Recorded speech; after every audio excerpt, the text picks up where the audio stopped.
Okay, excuse the clutter, but installing a new miter saw, got it for Christmas, installing it at the end of August because, you know, that's about a good time to do it.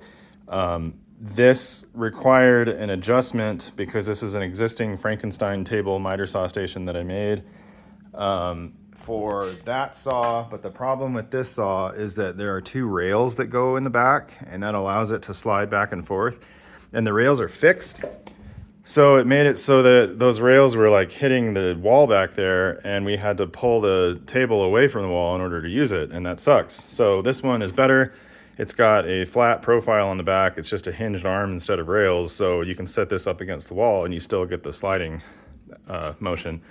So anyway, these measurements are slightly different. This didn't fit with the current bed that I had on the table, because with the miter saw station, you want the bed of the saw to match and be flush with the table, because you're putting boards here and you want it to be supported evenly on both sides when you cut.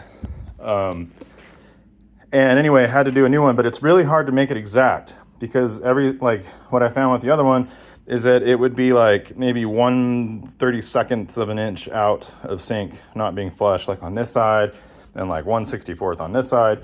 There's just a lot of things you have to account for, like, you know, even the crooked concrete can affect that up there. Like every little error in your measurements and cuts just kind of compounds together, and then things are kind of out of sync. So what I did instead was, with this one, I made it adjustable. So I glued these two plywood pieces together, and these bolts are going through threaded inserts right here, and then going up through, I don't know if you can see it, but it's going up through the first piece of plywood and then touching the bottom of the top one. And so when you adjust it with like a socket wrench or a socket bit like this, you can independently change the height of each corner. And when doing that, like, you can bring this corner up, you can bring that corner down, or vice versa, like independent settings on each. And as a result, you get a completely perfect fit. And I'm quite excited about that. I wasn't sure if this was gonna pan out. It was just, I saw somebody do something similar on YouTube like a year ago, and I kind of just filed it away. Didn't really pay attention much to how they did it.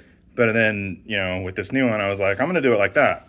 And I wasn't sure exactly how well it would work, but it works great.